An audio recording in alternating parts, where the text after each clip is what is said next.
How's it going? Strife here, and today we're going to finish up my dungeon walkthroughs with Arah Path 4. That is until they patch in new things. But, so as an overview, Arah Path 4 is the longest dungeon path, and for some people they consider it the hardest in the game. Really, there's not too much that's difficult about this path, other than people having trouble with a boss called Simon. And mainly because it's a DPS check and it does require a little bit of coordination. And because a lot of pugs, for some reason, they don't run a lot of DPS builds or have DPS gear, they have trouble with it. So hopefully this guide, and specifically that part, will help you out. So we're going to go up here and to the right this time. A bit different than like Path 2, where you would go to the left. There's really not too much between you and the first boss. So once we get into this room, we're going to stop at the end of this hallway. There's going to be a champion knight that's going to come down. It's really not too difficult. It's going to occasionally float up in the air and come down and do some damage to you. But besides that, you can pretty much all just stay in melee and DPS them down pretty quickly. I am going to use Time Warp here as well, just because the next boss that's coming up, you probably won't get the full 10-second duration in melee range with Time Warp. So I might as well use it now to speed this part up. But as you can see, nothing too difficult. It's going to come down and hit you in like an AoE cleave in front of you and put bleeding on you, but besides that, with the proper food and like a guardian, it shouldn't be too big a deal. If you do have trouble, you can always go to range, of course, as well. Alright, so as far as this boss goes, the first thing you're going to do is kill 3 of these Hounds of Balthazar that are around the arena. Really, its only attack that you want to watch out for is that big jump move at the beginning. Besides that, you can just DPS it down. While we were doing that, our Guardian pulled the other 2 just so we could group them up and DPS them down faster. Again, they die pretty quick, they're just silver mobs. And there you saw I tried to burn it down before the dive, but I got hit, so it pretty much insta-downed me. After you kill those hounds, they're each going to drop a orb of fire, which you can just pick up and light these braziers over here. So as far as this boss goes, he really has only one attack you need to watch out for. Every roughly 8 to 10 seconds maybe, he's going to do a whirlwind attack. Right now it looks like for some reason he didn't activate or he's stuck. This will happen once in a while, kind of like a lot of bosses where you go into melee range, but here he becomes unbugged shortly after. But as far as this boss goes, I mentioned every like 8 seconds or so he's going to do a whirlwind attack. You just want to get out of range of that attack and switch to range for a little bit while he's doing it, or you can use like double dodge, or as you see here I'm using my Blurred Frenzy just to get invulnerable during that duration. Besides that, he just casts some flame AoEs on the ground, which are pretty easy to not stand in. So when I am playing my warrior, what I'll usually do is, because they have a 5-second weapon swap instead of 10 seconds, I will go in, burst on melee for the 5 seconds, and then I'll switch out to ranged and stay ranged for 5 seconds until my swap is up, and then go back in and just repeat that. But overall, as long as you pop in and out of melee range, this guy's pretty easy. And then if you were to have the entire group stay at ranged, he would be really, really easy, but of course you would kill him slower just because of the lower DPS that ranged weapons bring.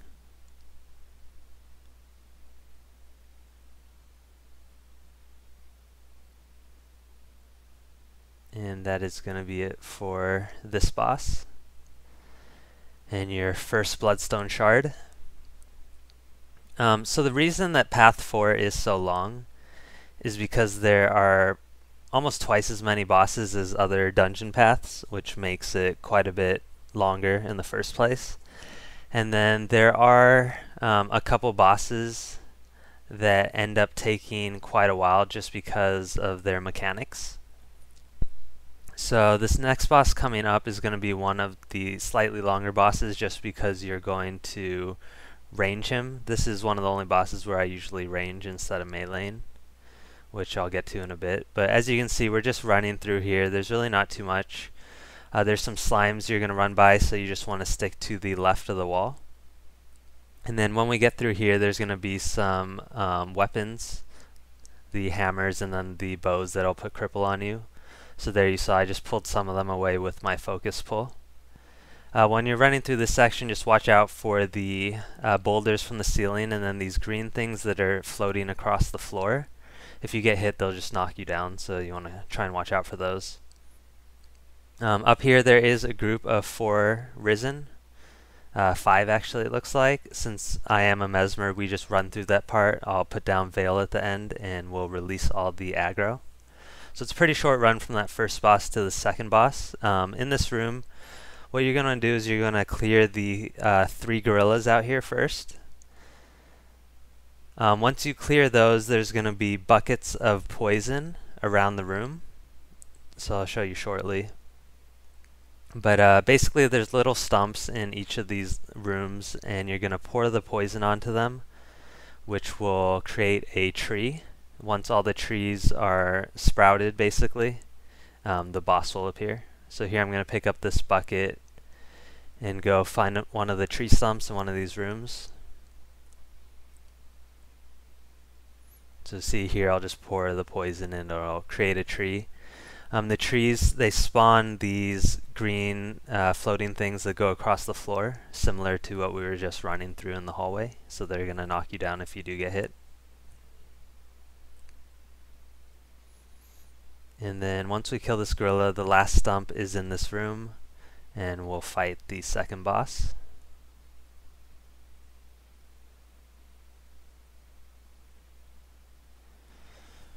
Alright, so as far as this boss goes, the High Priest, he's really easy. All you need to do is stay at ranged, basically behind the set of stairs here.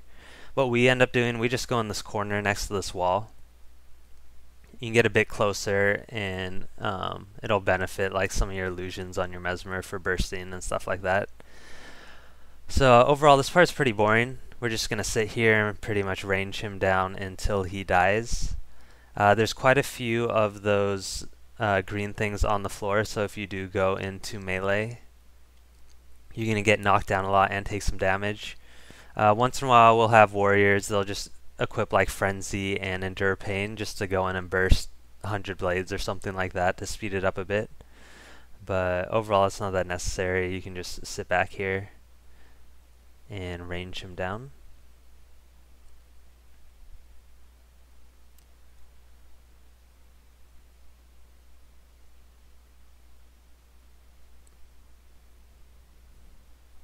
And if you do want, you can fast forward a bit because there's really nothing else that's going to be going on for this fight other than us sitting here. As you may notice also, there's some trees that spawn in front of us. You'll just naturally do damage to them. If you are a rifle warrior, I think it's crack shot maybe, it'll go through the trees, so it'll kill the trees and do damage to the High Priestess. Or High Priest, rather. As you can see on my Mesmer, I just shoot right through the trees and it doesn't bother me at all.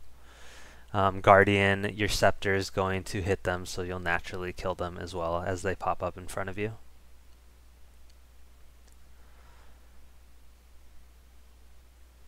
And then you can see also, occasionally I'm shattering my illusions just because they will die up there in melee range because of all those green things on the floor.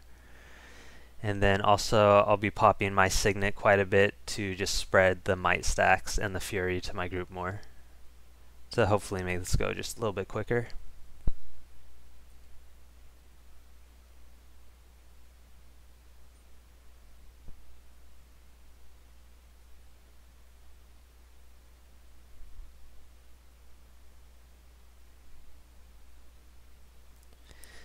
So along with this boss, and then there's a boss called Grent that will be coming up.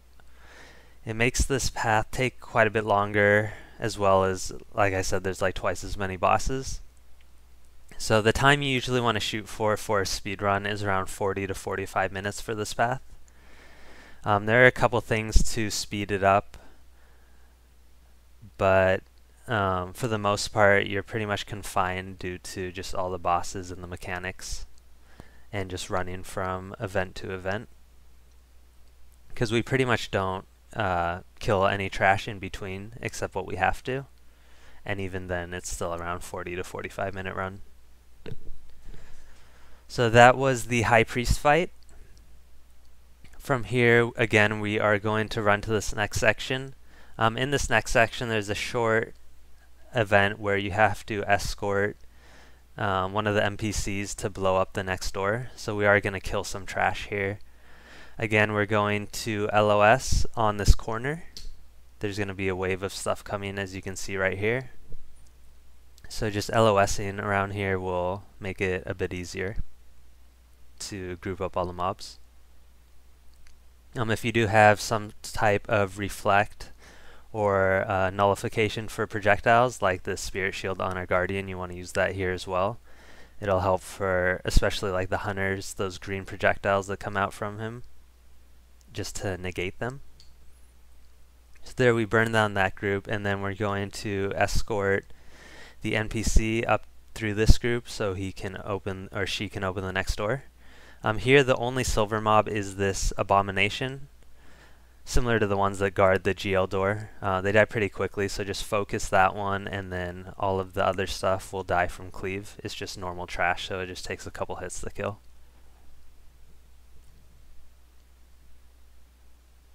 And then the NPC is going to blow up this door with a bomb. Alright, so from here, we're on the similar path as path 3 now. We're going to run up to the same area that you fight the second boss in path 3. You just want to help out your group if they do get crippled there, and use your condition removal. So this part should look pretty familiar. We're going to run the same way, group up at the rock up here, and then run through the spiders that spawn.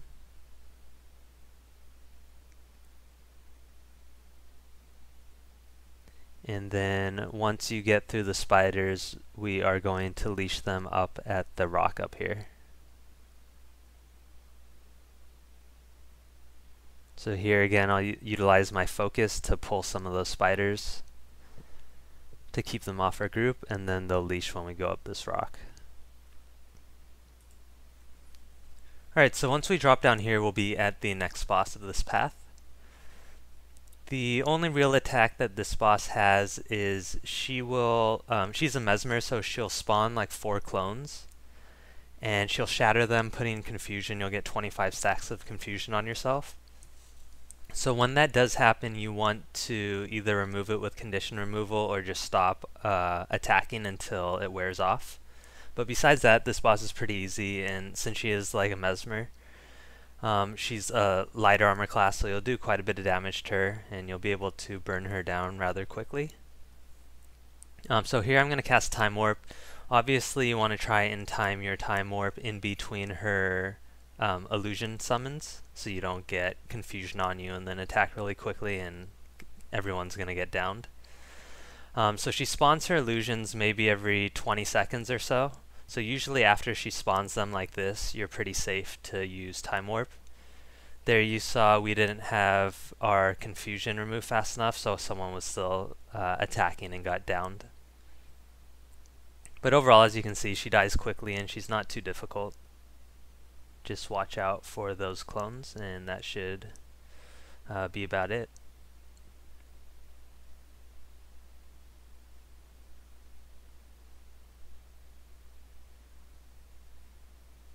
So there right at the end you saw we have these 25 stacks of confusion on once she spawned the clones. So this next part, again, it's exactly the same as path 3. We're just going to swim underwater, staying on the bottom so you don't hit the bubbles. And then this next part will be the gorilla event. So for the gorilla event, if you've watched the Path 3 video, you should know what's coming, but basically there's going to be like 4 gorillas up here. You can actually run by them. As long as you don't mess up and drop the orb, you can outrun them. Since I am a Mesmer though, I'm going to equip Veil here, and once we run by this group, I'm just going to Veil us to lose aggro, and we won't even have to worry about them chasing us while we're carrying the orb. So right here is where you want to Veil. This first lantern, the Guardian's going to pick up the orb and bring it to this lantern at the end of the hallway. While the Guardian is carrying the lantern, he's going to be taking damage, so Guardian has enough heals to do that one solo. For this next one, you're going to need to pass the Orb of Light around to your party members. You can actually throw it. You just want to throw it like in front, like past your party member basically.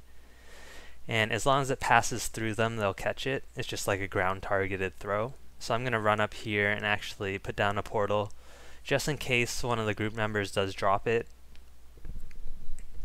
which it looks like they did by accident. So now I have the portal ready to go just to speed this part up a bit.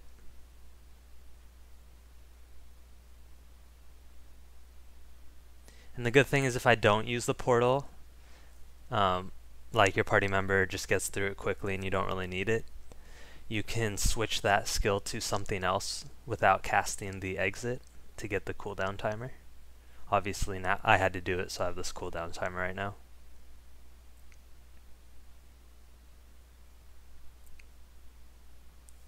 So for the next part, again, Guardian wants Wall of Reflection. We're just going to run through this first group of turrets. And it looks like we actually pulled a mob here, so we're going to run to this corner, and you just want to bring the mob over here so you don't aggro anything else.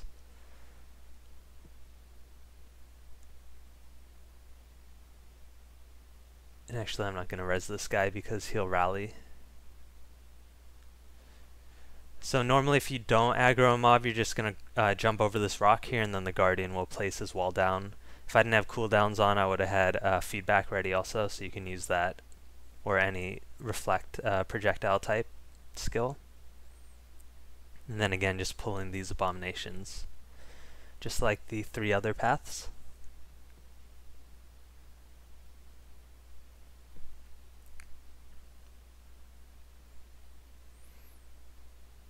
So again, for this next part, if you've watched my other videos, I'm not going to go into too much detail here because I have a solo video which goes into GL a little more in depth. He's going to die fairly quickly with a group of 5 people meleeing. For Mesmer, or for any class, you do want stability to get out of his phase 3 bubble. I'm going to use my blink as well because I can blink out of that, and then feedback on Mesmer is going to make phase 2 go by very, very quickly. It's a really strong spell for phase 2. So for Mesmer, that's what I'm going to equip. So for phase 1, pretty simple. You're going to dodge his kick, which he did there. And I got hit actually, but you're going to dodge his kick after he raises his hand and after he screams here to spawn Locust. Besides that, the only other thing you have to dodge is this hand raise. You're going to dodge right when it gets near the peak of his head. That is what spawns the grub on you, so even if you are at range, you still want to get in a habit of dodging, which most pugs don't do because then you won't have to deal with the grub at all. So you can see when he goes invulnerable, he's in phase 2. We're going to stand behind the Guardian's wall just in case he AoEs. There the grub actually spawned on my illusion, which they're supposed to fix. But here you can see I used feedback when he did his AoE. If you stand directly in the middle and then time warp, you can burn down his phase 2 extremely quickly. Feedback will also reflect projectiles on him for about 15 to 16k damage, so that helps for getting through that phase extremely fast as well. And then here I actually walked into AoE, but phase 3 is the hardest. He has 4 different attacks. This rapid fire attack you can reflect with Wall of Reflection, feedback, any other reflect skills. This big move where he lifts in the air, you saw we just wanted to get out of the big red circle. For this life leech move where he sucks poison in, it's just going to target one person, but whoever is targeted you need to double dodge. And then this last attack is his dome. That's what you want stability for. So there I dodge rolled and I popped my mantra for stability to get out of it.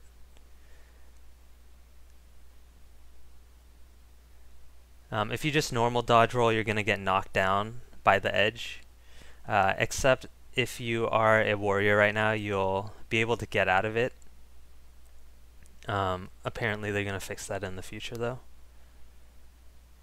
So it's good to have blinks, invulnerables, or stability ready to get out of that.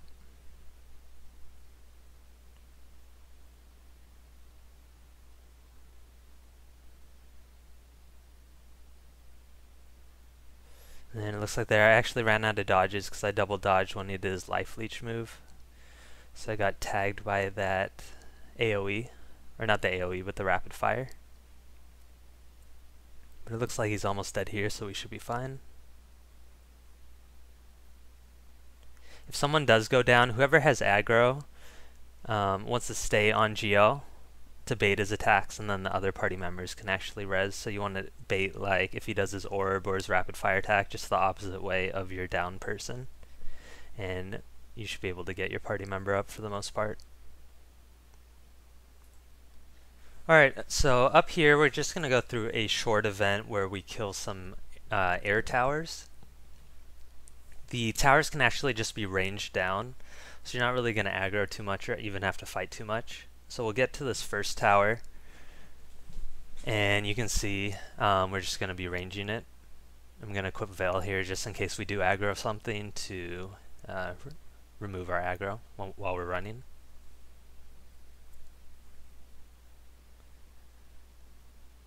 So that was the first tower, just going to run up this path sticking to the left wall up to the second tower.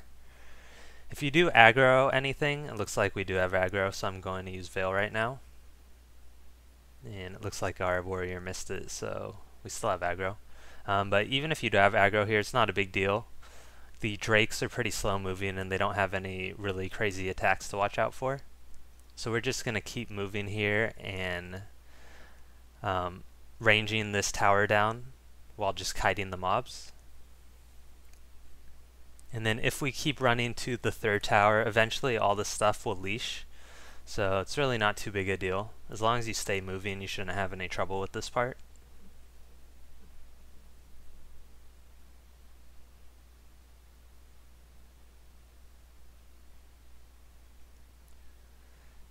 Now once we get to this third tower, we want some type of reflect, so our Guardian right now has the wall of reflection because there's going to be a couple turrets, which you just want to clear out really quickly. And then we'll actually move to the middle just because all the mobs are on the left side, and once we kill this tower there's going to be a chest directly behind us, and then we're actually going to go through like a door right in this location, so we don't need to keep running along the path. So here's the chest, and then you'll see we'll go right through this pathway to the Grenth boss, which in my opinion is the worst boss out of all Arah. The reason I think he is the worst is not because he's difficult, but because he's boring. So for me, I actually like some of the more challenging bosses like GL, because it's interesting to fight and you actually have to do some stuff and think and have teamwork. This event's similar to like the AC Path 3, the guarding the essence collectors. It's extremely tedious and it's not hard at all, so I get really bored doing it. And it takes a really long time without being able to speed it up at all. So that's why I hate this boss the most. It's also what significantly slows down this path for speedrunning. So as you can see, there's going to be groups of mobs that spawn in different corners of this room that you want to clear first. So there was a group of spiders and the Risen Hunter in the very beginning when we first came into the room. This right corner is going to have those grubs and one other Risen. Then here I'm just going to group up the mobs, the 3 grubs in the middle, and we'll burn down these really quickly. So you want to go in that order to kill pretty much everything in this room, and we'll have one more spawn coming up, which is actually probably the most challenging fight in this room. Not the boss, but this next spawn. But what it's going to be that 4 group of silver mobs that you see sometimes in Arah. It's going to be a hunter, an elementalist, a mage, and an illusionist. So you can actually, you can get it to spawn without aggroing it, just so you have some time to set up. So we're going to come over here, and again I'm going to utilize the Mesmer focus pull to pull without aggroing all the mobs, and then I'll actually use Time Warp here. The reason being is Time Warp's kind of useless for this next boss because of the mechanic, which you'll see shortly. And since this is the most challenging part in this room and you'll have Time Warp up before the next boss after Grenth, then you might as well use it here just to burn down this group of 4 mobs pretty quickly, because with the Illusionist and like the Hunter it can get pretty challenging. So that's what we did there. After you clear out this room of those 3 spawns, you're going to get one of each party member into these little white circles on the ground. You want to stay in these circles. There's going to be 5, so 1 party member in each of them.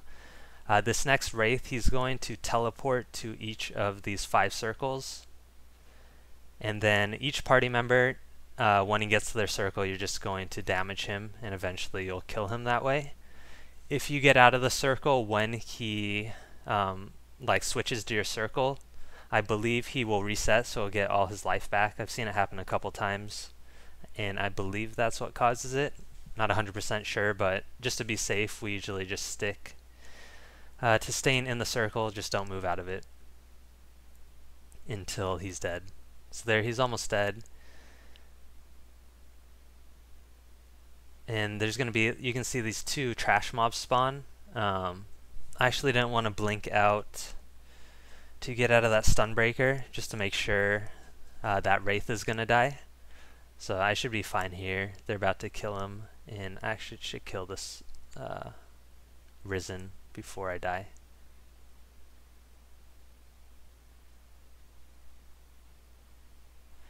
So now we killed that first Wraith, and you're going to see the boss has like a health bar in the top right corner.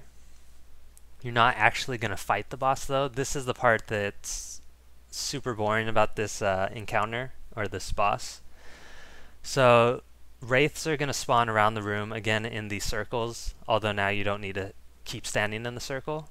Every time we kill a Wraith, you can see the top right corner, the boss's health is going to just decrease a little bit. I believe you have to kill something like 15 to 20 Wraiths total. So it gets pretty tedious. It's kind of a useless mechanic where it's interesting the first couple of times, but then they make it go on way too long, and it just gets really boring with no challenge. Kind of like a lot of the HOTW bosses who have way too much health and have like 1 or 2 moves. So you'll see here we're going to run around the room. There's only 1 attack to watch out for, and it is each Wraith is going to basically target 1 person in your group, and he's going to send out like a life leech attack, which you'll see. It's that red like blood suck move, like the life leech type attack that Necro does while in Death Shroud. But whoever's targeted by that, they get a counter put on their bar on the bottom where the boons and the conditions are. And it lasts for 30 seconds. Once it gets to 0, you're going to get downed. If you kill it before that buff or that condition reaches 0, then it'll disappear. So I'll show you once I get it on me. I'll point it out. So he's targeting me. This Wraith's targeting me right now. So you can see on my bar there's that little green icon. If I hover on it, you'll see there'll be a counter for how much time is remaining. So there, it was 17 seconds. So in a high DPS group, you really shouldn't have too much trouble. Once you get about halfway through the boss's health, 2 of these Wraiths are going to spawn. So if you do get targeted by both of them, that counter is going to go pretty quickly. You can see right now, it was actually on me, so I got downed. But I'll show you next time. You can actually dodge it, or you can use like an invulnerable skill right before the debuff goes off, which would normally down you, and you can actually dodge that. So I'll try and do it on the next one. But so you can use like an invuln skill like Endure Pain on the warrior, for instance, or I think if I use Blurred Frenzy on my Mesmer, it'll work as well. A lot of the times I'll just end up dodging though. And then even if you do get down though, it's really not a big deal because you'll be able to just res yourself while the rest of your party runs around and kills stuff, because there's nothing else that's really going to do damage to you. So here it's blinking, so I'm going to dodge. But it looks like we might have killed the Wraith before it went off anyway. But as you can see, this gets pretty tedious now. We're about 2/3 through his health. We still need to kill like probably 5 or 6 more of these Wraiths. So if you want, you can skip ahead now because there's not going to be anything else that's different.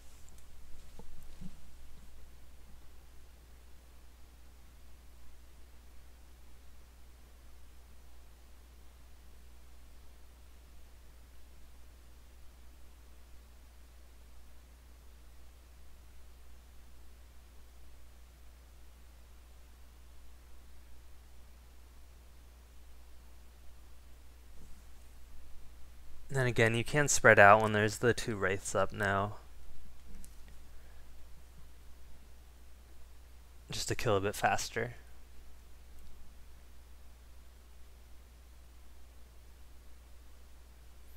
Looks like we probably have 3 more to go. You'll see I'll switch a lot to my greatsword when going in just to get that initial burst from like Eye Berserker, Mind Stab, and Mirror Blade, and then I'll switch to sword.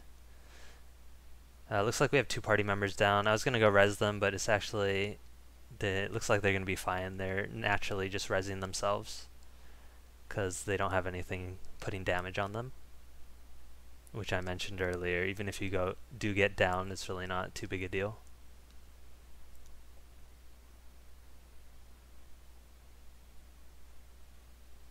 So there, I had that debuff on me again. Wasn't really looking at my bar. And finally, we are on the last Wraith over here. So once we finish this event, you can see it takes like, I don't know, maybe 7 to 10 minutes. And there's really not too much ways to speed it up compared to other bosses. So like other bosses with a high DPS group, you can down it in like 1 to 2 minutes with Time Warp. For this boss, you're pretty much subjected to running around the room and killing a bunch of Wraiths, even if you do kill a bit faster. So in this next room, there's going to be boulders falling. You just want to go to this right ledge. You want to dodge the boulders there. I dodged, but I came out of the dodge and didn't have time for my second dodge. But you're just going to drop off the ledge there, and shortly we will be at Simon, which is many people consider the hardest boss of this path.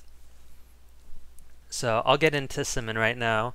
Simon overall is actually a really easy boss in terms of like mechanics and dying and just the challenge of knowing what to dodge.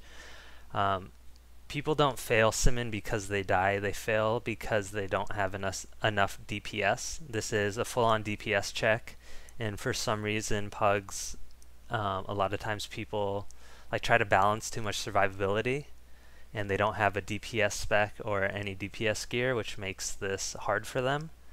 You'll see for us it's actually going to be really easy because we do run more DPS type builds and gear, since survivability is more of a crutch when you don't know encounters and bosses, but if you know how to dodge and you know what's coming up and you work together as a party, then Berserker gear is actually better overall for dungeon running, as you may see by my various dungeon videos.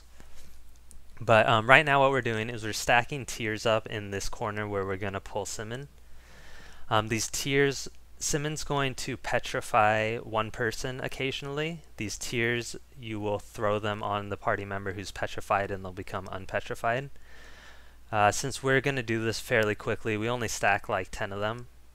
And then we'll pull this last spark into this trap area. Once we pull it, Simon will spawn, and I'm actually going to focus pull her to this corner. Just it'll be easier to DPS her down. So the whole mechanic of this boss is once you get her to 50% health, she's going to stealth and go invulnerable. We're going to have to lure those 5 sparks back into that middle trap area. Once we lure all 5, Simon again will respawn, or reappear rather.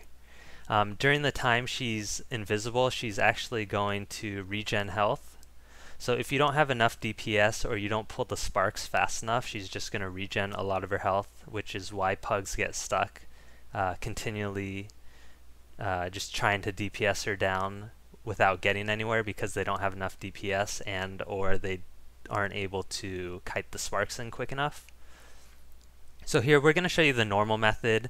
There's another method called the 4-1 method, which maybe I'll talk about a bit later, but here you want 2 spark pullers. I'm going to grab the 2 sparks in the back of the room, and the Guardian's going to grab the 3 sparks in the front of the room. You just want to pull them and run past these traps. Sometimes they leash like they did right there. So they have some weird pathing issues, but as long as you run and then just keep running back like past the traps, you should be able to trap all of them. Here I'm going to use Time Warp. You don't want to burn all your DPS in the first 50%, like that first phase, because she's automatically going to stealth when she reaches that 50% point. Once you get her out of the first stealth, she's going to stay attackable for maybe 45 seconds. So in that time you want to use all your DPS to burn her down as much as possible. Here we actually are going to have to do one more spark pull. Sometimes we can get it in 2, but since that initial spark pull wasn't that quick because one of them leashed, we weren't able to burn it down all the way. So we'll just get one more pull in here. Again, you just want to run to the open traps and just run over and like past it basically, and the spark will follow you through. So here we'll be able to get Simon down in this phase. The other thing to note that I haven't mentioned is I mentioned that she is going to petrify one party member at a time. It's signified by a debuff on your bar, which is like a little lightning type purple foot thing. If you actually cast stability before it hits you, you can negate the petrify, and you won't have to use the orbs and waste DPS time throwing the orbs on people. But really the only attack to watch out for besides that is these red circles, so just don't stand in them.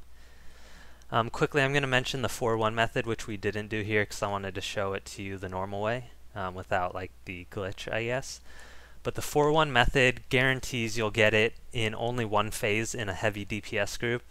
The reason being, you're going to drag 4 sparks into the middle after you get her to the first 50%, but don't drag in the 5th spark. Once she regens her health to 100%, she'll naturally just come out of her stealth. This time you'll again get her down to 50%, but this time, once she gets to 50%, you'll only need to pull 1 spark into the middle, which means that it'll be pretty quick and you'll pretty much get her out of that stealth while she's still at 50%.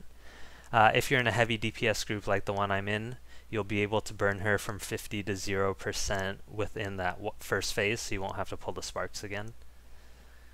But as you can see now, we just ran up along that path and dropped into the well. There's 3 different ways you can actually go to the last boss. If I was smart there, I would have just used my anchor skill to sink that shark. The shark will pretty much one-shot you to down status, but he won't kill you, so you should be able to keep swimming and just res yourself up naturally. Here I'm going to focus pull the spiders. You're just going to run through here, and then you're going to run straight ahead this way to the final boss. Actually, usually don't go this way, but there's a couple other methods. The other method, or the other path rather, where we dropped in the well, if you keep running, you can either jump on a rock on the left and like go up and over, or you can keep running and go through the tunnel that we saw on our right side when we first appeared out of the water. But I think this might be the quickest, so just falling in the water and dealing with that shark by either sinking it with like the Guardian or Mesmer skill, or just getting hit by it and keep swimming and naturally just get yourself out of down status is easy as well. So this room is the final boss. One thing to note is that the NPC can bug out in here, which can suck for pugs after they spend like 2 or 3 hours in here trying to kill Simon. The reason it bugs is because the NPC dies in this room, and then you don't res him before going up to the Bloodstone Shard here. So if you do this room, you can see we're actually pulling these risen. They don't leash, or they're not chained rather.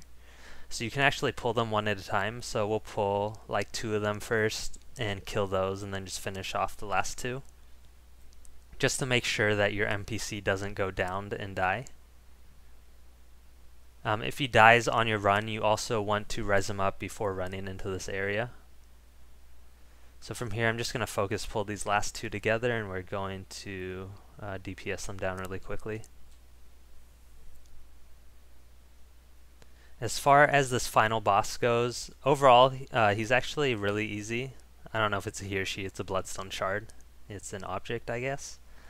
But it's pretty much just going to take little parts of all the priest and priestess bosses that we've done throughout this path. So it's going to have like the trees that spawn that shoot out those green like things on the ground. It's going to petrify you, so there's going to be some tears around the area. There's going to be some wraiths that spawn. But overall, it's actually a really easy boss compared to pretty much everything you've done here. All we're going to do is we're going to sit here and just melee it until it dies. So it's pretty anticlimactic as far as this path goes. If you can, just drag the wraiths over to the middle, and then you can DPS them through cleave at the same time. But you can see we're burning through it pretty quickly. There's the wraiths and the trees.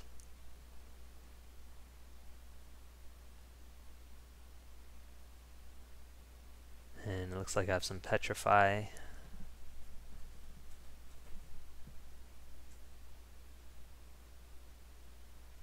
But overall, it's pretty hard to fail on this event, or this boss.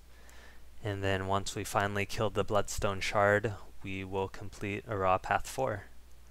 And that's it. So hopefully this guide will help you out a bit on especially Simon, but thanks for watching.